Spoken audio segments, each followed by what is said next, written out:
Bismillahirrahmanirrahim. Assalamualaikum warahmatullahi wabarakatuh.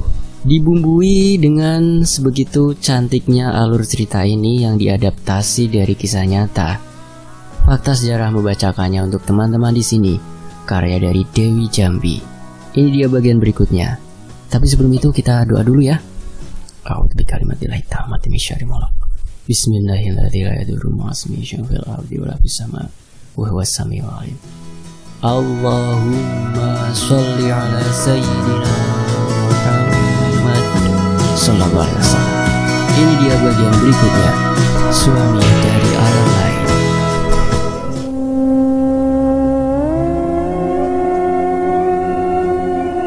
Sri dan Rena berkata, "Bima? Lah, kok pikiran kita sama, Sri?" Rena tergelak bersamaan dengan Sri. Wanita berhidung bangir itu terdiam sesaat, lalu menoleh ke sahabatnya, Sri.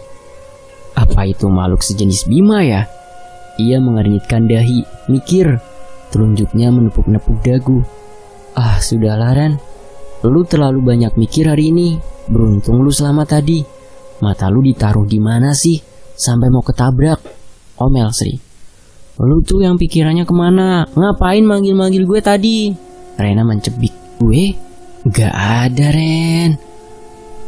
Lu ini mikir apa sih Ren? Gak tau lah. Rena berjalan meninggalkan Sri yang masih geleng-geleng dengan sikap Rena yang amat aneh hari ini. Ia mengikuti sahabatnya itu dari belakang. Rena yang masih cemberut tak menentu akhirnya mau ikut Sri untuk berkunjung ke kediaman Indri. Tanpa mereka sadari, sejak tadi mereka berada di kedai mie. Ada sepasang mata berwarna biru yang tak henti mengekori gerak-geriknya. Sepasang mata yang terjerat kecantikan dan tertarik karena ucapan Rena yang dianggap menghina. Bagaimana nasib Rena selanjutnya? Di sisi lain, ya, kenapa melamun? Ibu yang sejak tadi memperhatikan sikap ayah merasa amat heran. Semenjak kepulangan mereka yang disambut antusias warga dan keluarga, karena dinyatakan hilang selama hampir sebulan setelah mengantar anak mereka ke hutan Uwentira. Ayah menjadi amat pendiam, sedangkan ibu, wanita itu masih bisa berlapang dada karena Indri masih kerap hadir dalam mimpinya. Ayah memikirkan Indri, Bu. Beberapa hari ini perasaan ayah tidak enak. Apakah terjadi sesuatu pada Indri, Bu? Ayah menatap dalam mata ibu. Kita doakan saja ya.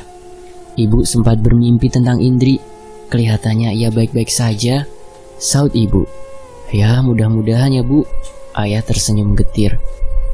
Yah, beras oleh-oleh orang tua Bima kenapa nggak habis-habis ya? Tanya ibu. Mungkin itu beras ajaib, Bu.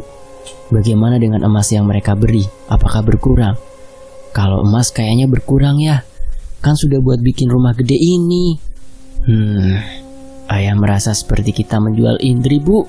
Sesal ayah. Lah kita mau bagaimana lagi ya? Cinta mereka teramat kuat, susah untuk dipisahkan. Apa kita berdosa, Bu?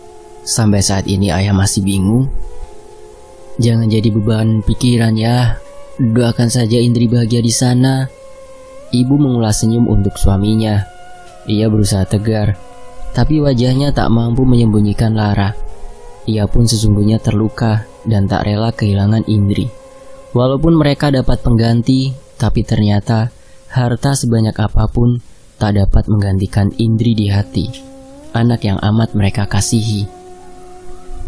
Di sisi lain, sudah beberapa bulan ini, Indri di atas kasur dan tak bisa kemana-mana. Matanya cekung karena kurang makan dan istirahat. Semenjak terkonfirmasi hamil, Indri memang tak dapat makan dengan tenang. Bawaannya mual dan malas makan. Itu membuat Bima khawatir. Apalagi ia juga harus tetap bekerja. Beruntung ada ibu, ayah, dan Animah yang sabar merawat Indri saat tak bisa apa-apa. Ayo sayang, makan. Kasihan anak dalam kandunganmu. Bima kembali menyuapi Indri dengan sendok perak kesayangannya. Gak bisa kak, bawaannya mual. Aku pengen sate yang ada di duniaku, saut Indri. Kesana, tapi portal. Aku gak mau makan sebelum ada sate. Indri mencebik. Itu berarti nunggu malam sayang. Kamu bisa sakit perut. Bima masih berusaha membujuknya, tapi gagal. Indri tetap bungkam dan tak mau makan. Akhirnya Bima mengalah dan membiarkan Indri kembali beristirahat. Ia selalu setia menemani Indri di kamar, menjadi suami siaga setelah pulang bekerja. Membelai perut istrinya yang semakin membesar. Ingin rasanya ia bertemu pada Bima atau Indri Junior sesegera mungkin, melihat betapa lucunya mereka dan membebaskan Indri dari hal yang menyiksa. Sampai menjelang tengah malam, Indri tak jua mau makan. Bima dan seluruh keluarga merasa amat khawatir. Indri hanya mau minum air putih saja. Ia semakin pucat dan lemah. Indri tertidur amat pula saat Bima memutuskan pergi menuju dunia Indri di sepertiga malam. Demi istri yang amat ia sayang, Bima rela pergi sendiri karena Anima harus menemani Indri di rumah. Jalanan lenggang, hanya ada beberapa kendaraan yang berlalu lalang. Mobil Bima sempat oleng ke kiri saat sebuah motorsport hampir saja menyerempet mobilnya. Mata Bima membulat karenanya. Ia menatap kesal motor berwarna merah itu yang terlihat memburu waktu. Mereka memasuki portal secara bersamaan, membuat Bima penasaran, siapa orang itu sebenarnya? Sampai di dunia Indri pun pemuda bermotor seolah punya tujuan yang sama dengannya. Saat Bima mendapati tukang sate yang masih buka, ternyata orang itu pun ada di sana. Bima terbelalak saat seseorang itu membuka helmnya dan bibirnya spontan berucap, "James?" Seolah Bima tak percaya dengan apa yang ia lihat. James, anak buahnya di barisan tentara yang dulu juga ikut membantu Indri dan teman-temannya dalam penyelamatan. Ada apa gerangan ia berada di tempat ini? Dengan penuh tanda tanya, Bima turun dari mobil Lamborghini kesayangannya. Ia berjalan menuju tukang sate yang masih melayani para pembeli, termasuk James. Lelaki brewok itu tak mengetahui kedatangan Bima. Bima menepuk pelan pundak temannya itu, membuat lelaki berotot dengan tubuh tinggi itu terjingkat. Seketika ia menoleh dan matanya membulat melihat Bima yang kini berdiri di belakangnya. Komandan? Kamu ngapain di sini, James? Selidik Bima. Mata lelaki itu menatap tajam penuh keingintahuan. Saya. Ayo kita duduk dulu. Bima merangkul James duduk di dalam kedai. Beberapa orang pembeli menatap takjub James dan Bima yang berjalan melewati mereka. Walaupun sudah lewat tengah malam, tapi kedai Mamang Sate masih juga ramai. "Mang, minta 10 porsi sate ya," ucap Bima yang diiringi anggukan dari Mamang Sate. "James, kita lanjutkan obrolan kita. Kamu tahu kan konsekuensi dari pekerjaan kita jika kamu berani masuk ke dunia ini?" Bima berbicara dengan nada penuh penekanan. James menunduk, tak berani menatap mata komandannya. Mau tak mau ia harus jujur kenapa ia bisa berada di dunia yang dilarang bagi makhluk seperti mereka. "Saya jatuh cinta pada seorang wanita di sini.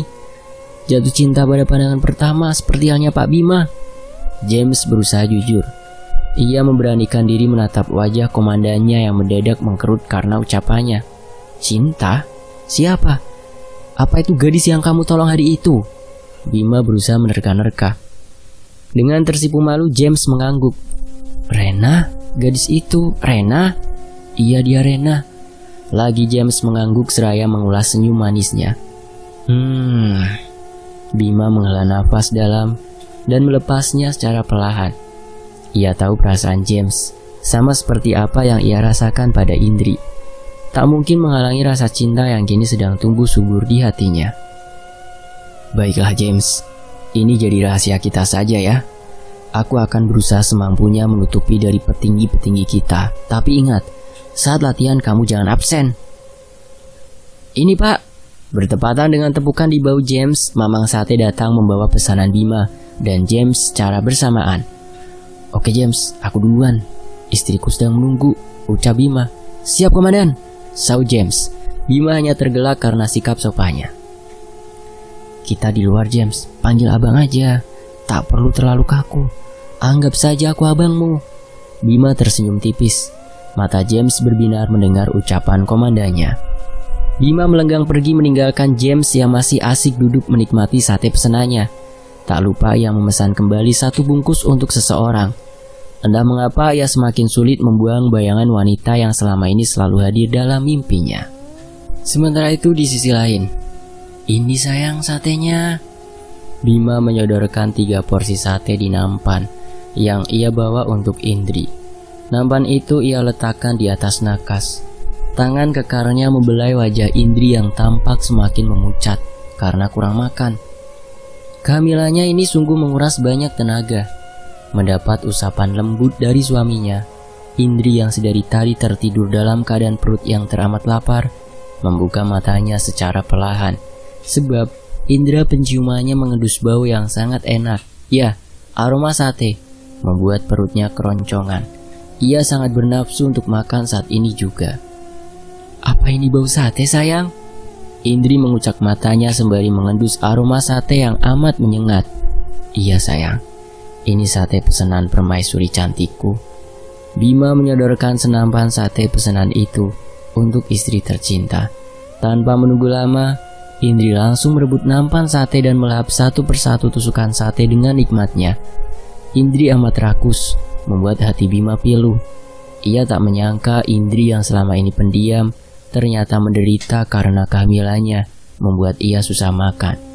Dalam hati Bima berjanji untuk Indri, ia akan menuruti apapun kemauannya, termasuk untuk membeli sate setiap hari walaupun jarak yang ditempuh sangatlah jauh. Indri bersendawa setelah ia menghabiskan 3 porsi sate tanpa tersisa. Ia mengelus perutnya dan menatap Bima penuh cinta. Terima kasih Bimaku, tatapnya manja. Bima tersenyum bahagia melihat istrinya. Ia mendekat dan menempelkan kepalanya pada perut buncit Indri sembari mengelus pelan. Bima berucap, "Apa kamu suka sayang?" "Suka dong sayang, tapi aku kangen orang tuaku." Tiba-tiba mata Indri berembun, seraya membelai rambut pirang Bima. Tatapan Indri berubah kosong, pikirannya menerawang jauh. Hampir berbulan-bulan ia tak menemui kedua orang tuanya. Bima terdiam. Ia kemudian beranjak dan duduk berhadapan dengan Indri. Sungguh terenyuh mendengar ucapan istrinya itu. Ia tahu betapa pilu hati Indri saat ini. Ia merasa amat bersalah karena lupa akan janji. "Besok kita temui ibu dan ayah. Maaf karena aku terlalu sibuk hingga lupakan janji kepadamu." Bima berucap pelan sembari menyeka air mata Indri yang sedari tadi luruh dan menggenangi pipi putihnya yang gempal. Mata Indri berkaca-kaca. Indri memeluk tubuh suaminya erat. Ia amat bahagia. Ucapan Bima saat ini merupakan angin segar baginya. Ia tak sabar menunggu untuk bisa bertemu dengan orang tuanya. Di sisi lain, suara azan terdengar amat syahdu di sela rintikan hujan dan udara dingin yang menusuk tulang. Gemericik air yang menetes menjadi musik indah yang membuat Rena terlena. Malas bangun, walaupun azan sudah sejak tadi usai. Entah angin dari mana hingga membuat tirai tersibak kuat dan tubuh Rena menggigil kedinginan. Ia segera menarik selimut menutupi tubuh dan wajahnya. Sekilas Rena seperti melihat sekelebat tubuh laki-laki dewasa baru saja melesat melewatinya. Walau dalam keadaan mengantuk, antara sadar dan tidak sadar, ia amat yakin jika apa yang ia lihat benar manusia. Ia lantas memicingkan matanya dan menyusuri setiap sudut kamar. Kosong. Namun ia amat yakin kalau saat itu dia tak bermimpi. Dengan rasa penasaran yang tinggi, Rena menurunkan kakinya dan melangkah pelan menuju meja rias. Sesuatu benda tak sengaja menarik perhatian. Benda itu berwarna coklat dan terbungkus rapi di dalam kantong plastik transparan. Rena menyentuh dan mengangkat benda itu, memperhatikan dengan seksama. Sate? Ia mengernyitkan dahi dan menatap bungkusan itu dengan penuh keheranan. Bayangan orang tadi, bungkusan sate. Rena mengendus aroma sate yang menguar saat ia membuka bungkusan berwarna coklat. Nikmat dan amat menggoda. Perutnya mendadak keroncongan. Ia menelan saliva. Seleranya muncul seketika. Satu tusukan daging berpadu kuah kacang dan taburan bawang goreng, kriuk, juga lontong yang diiris tipis, membuat indera pengecap Rena bersorak. Lidahnya bergoyang, menikmati kunyahan demi kunyahan sate yang masuk ke dalam mulutnya. Saking nikmatnya, Rena tak bisa berhenti mengunyah hingga satu porsi sate habis tanpa tersisa. Nikmatnya, siapapun yang mengantar sate ini, terima kasih ya, lirihnya. Entah apa yang terlintas di pikirannya hingga ia mengucap sekenanya. Rena beranjak dari kamarnya dan melangkah menuju kamar mandi. Tak sengaja ia berpapasan dengan Reno, adiknya yang masih SMA. Ia yakin jika tadi Reno yang masuk ke kamarnya dengan memakai hoodie. "Nok, makasih ya dek, satenya. Tumben baik banget sama mbak." "Sate? Sate apa mbak?" "Reno gak beli sate," sahut cowok berpostur tinggi dan kurus itu. Alisnya hampir saja menyatu karena heran. "Tadi ada sate di atas meja rias kakak. Terus siapa yang kasih dek? Apa ibu?" Rena menggaruk kepalanya yang tidak gatal. Ia pun bingung. "Ibu lagi dinas kak, belum pulang," sahutnya dengan melenggang pergi menuju kamarnya. Ibu Rena bekerja sebagai seorang perawat di salah satu rumah sakit di kotanya. Sedangkan sedari Rena berumur 7 tahun, ibunya sudah bercerai dan memilih menjadi single parent. Dalam keadaan masih dengan rasa bingung yang teramat sangat, Rena masuk ke kamar mandi, bersih-bersih dan segera mengambil wudhu di luar rumahnya. Suasana luar masih gelap dengan sisa-sisa air hujan menggenang dan tetesan air dari atap rumah. Rena bergidik saat angin menghembus tengkuk dan tubuhnya, sempat menggigil saat air jatuh dari padasan dan menyentuh kulit tubuhnya.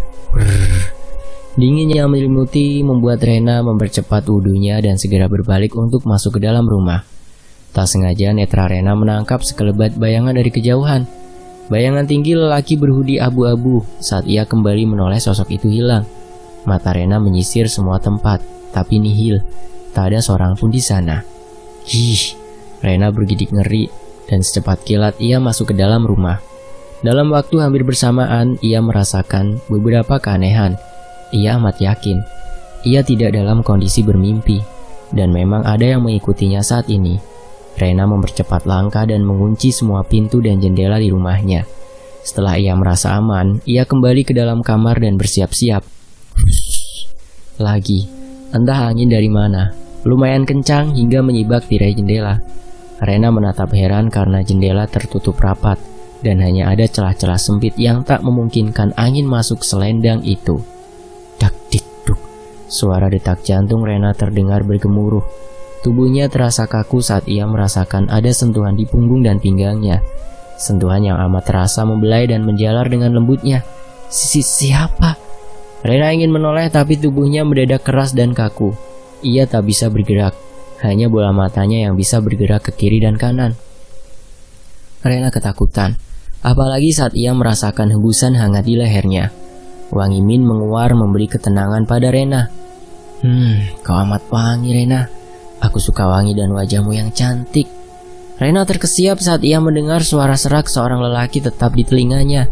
Dan ruangan tiba-tiba gelap sempurna. Tak ada cahaya sedikit pun hingga membuat Rena gelagapan.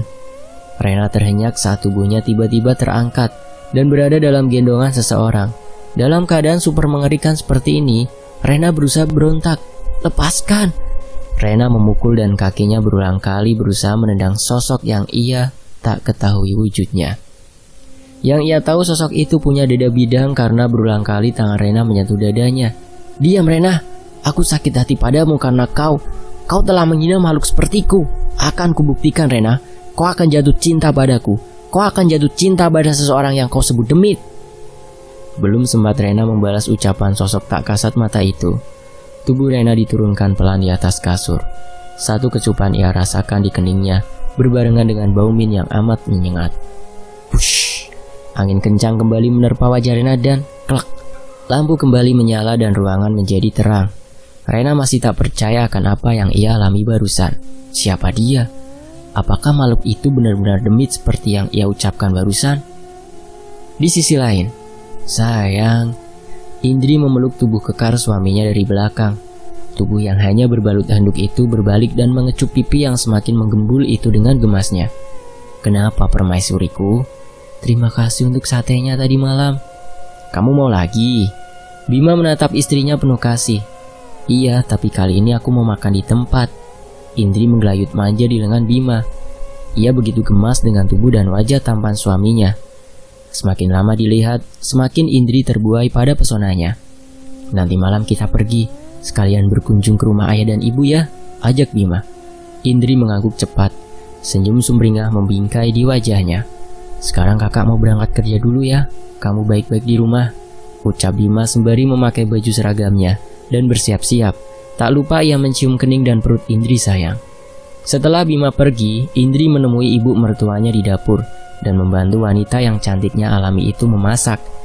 Ia merasa fisiknya lebih bugar dan sudah bisa beraktivitas seperti biasa. Semua gara-gara makan sate tadi malam, makanan kesukaannya. Sementara itu di tempat lain, walaupun langit gelap dan mata dalam keadaan amat mengantuk, Indri tetap semangat ikut suaminya pulang kembali ke dunia, menemui ayah dan ibu yang amat ia rindu. Perjalanan jauh ia tempuh. Terkadang perutnya ngilu saat mobil tak sengaja menghentak ketika memasuki portal. Namun Bima selalu menjadi suami siaga untuknya. Mobil melaju pelan, sedikit terlambat tak apa, yang penting ia dan anaknya selamat.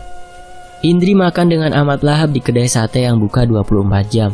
Seperti biasa, 3 porsi sate habis dalam waktu sekejap.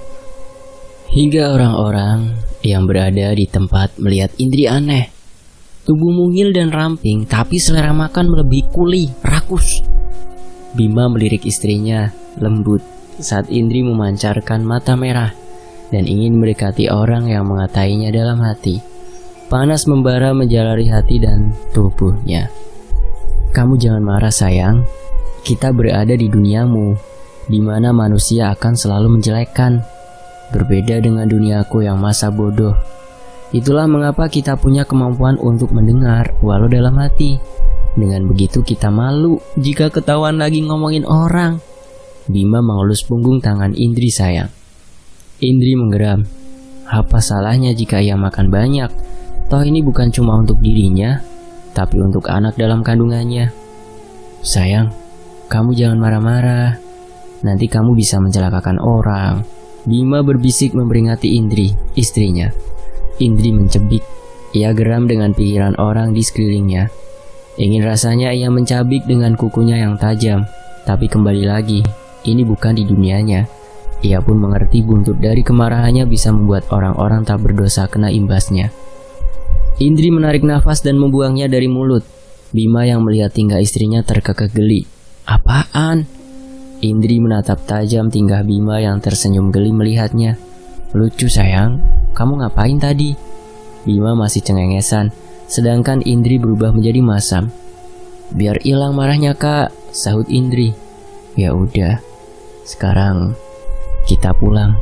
Lama-lama di sini nanti kamu bisa lepas kontrol dengan pikiran orang-orang di sini. Suara geledek sayang, takutnya hujan. Geledek? Indri kebingungan karena ia tak mendengar suara geledek seperti Bima. Apa Bima ngelindur? Gak ada suara geledek sayang, angin pun biasa tak kencang, sahut Indri. Itu tadi suara seperti perpaduan suara geledek dan embek. Jari telunjuk Bima bermain di dagunya. Indri tergelak geli mendengar ucapan Bima. Ia baru sadar jika yang dimaksud Bima adalah suara sendawanya yang memang besar tadi. Hehe, itu suara sendawaku sayang. Sendawa? Indri lupa jika makhluk seperti Bima tak mungkin bersendawa. Setahu Indri, selama menikah, Bima jarang sekali BAB dan BAK. Ketika ditanya, penjelasan Bima membuat Indri mengerti. Jika mereka makan, sari-sari makanan terserap sempurna dan sisanya sedikit. Terkadang langsung habis terserap bersama sisa makanan. Dan untuk air minum sama, airnya pun langsung terserap. Itulah mengapa mereka makhluk yang punya energi penuh dan jarang sekali lelah. Darah mereka memang ajaib, bekerja lebih keras daripada manusia pada umumnya. Sudahlah suamiku, ayo sekarang kita ke rumah ibu. Aku sudah teramat kangen dengan beliau.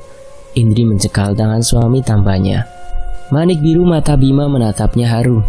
Ayo sayang. Bima membantu Indri tegak karena Indri mulai kesusahan. Perut yang semakin membuncit membuat Indri mulai begah dan melakukan sesuatu dengan keterbatasan. Setelah membayar, Indri sempat melirik orang-orang yang sempat membicarakannya, meski hanya dalam hati. Mata Indri berubah merah darah dengan menarik sisi bibirnya hingga memamerkan gigi taringnya. Beberapa orang terbatuk, ada pula yang langsung menundukkan kepala, ketakutan. Dalam hati mereka bertanya, makhluk apakah barusan? Indri terpingkal hingga masuk ke dalam mobil. Bima hanya melihat istrinya dengan geli. Ia amat tahu apa yang ada di benak Indri saat itu. Dengan santai Bima mengendarai mobilnya. melaju pelan agar istri dan anaknya selamat sampai tujuan. Di sisi lain, "Rena!" Suara Sri menggema tepat di telinga Rena, hingga wanita langsing dan putih itu terjingkat saking kagetnya. "Sri, apaan sih? Budek nanti gue!" Rena menggosok indera pendengarannya berulang kali. Sri malah terkekeh geli. "Lu yang apaan? Diajak ngobrol loh dari tadi, ngelamun aja." Sri menjebik. "Sri, gue mau ngomong sesuatu sama lu." Rena mencekal tangan Sri kuat, hingga Sri meringis kesakitan. "Sakit? Apaan sih, Ren?" "Mau pinjam duit lu," tebak Sri. Iya maaf Sri, pinjam duit, enak aja nggak lah?" sanggah Rena. "Jadi ngomong apa sih? Rena Silviana?" "Sri, gue lagi nggak mau bercanda, gue bener-bener lagi galau," rengek Rena. Sri yang sedari tadi meledeknya berubah serius dan menatapnya tajam penuh rasa penasaran. Apa kiranya yang bisa membuat sahabat kentalnya ini galau? "Iya Ren, ceritain sama gue." "Sri, beberapa hari ini hidup gue ngeri Sri. Gue diikutin makhluk tak kasat mata alias demit." "Salah lu Ren, ngomong sembarangan, demitnya nongol kan?" "Iya Sri, gue nyesel." Rena memelas. "Bentuk demitnya kayak apa? Berbulu, bertaring, rambutnya panjang?" cecar Sri. Matanya membulat penasaran. "Belum pernah lihat aslinya Sri. Itu demit bawain gue sate. Tapi gue lihat loh sekilas, kayak cowok gitu Sri. Tinggi, pakai jaket abu-abu. Ganteng gak?" "Udah dibilang gak pernah lihat tapi bisa dirasa gitu." Rena mengangkat bahunya. "Lu rukyah aja dulu, mana tahu ada jin yang nempel." Sri menjawab dengan serius. Manik coklat Rena menatapnya bingung. "Nantilah Sri, gue pikirin lagi. Sekarang gue pulang duluan ya, mau masak. Soalnya ibu dinas pagi gak sempat masak tadi." Rena bangkit dari duduknya. "Oh ya, kapan kita ke rumah orang tua Indri Ren? Kemarin gak jadi," ucap Sri yang langsung membuat Rena menghentikan langkahnya. "Besok ya, aku janji." Sri merogoh benda pipih di dalam kantongnya bergetar. Sebuah pesan masuk dan Sri melotot ketika membaca pesannya. "Rena, Indri pulang. Dia nyuruh ke rumahnya besok." Sri berteriak girang. "Indri, oke Sri, besok fix kita ke sana," sahut Rena sembari berlari.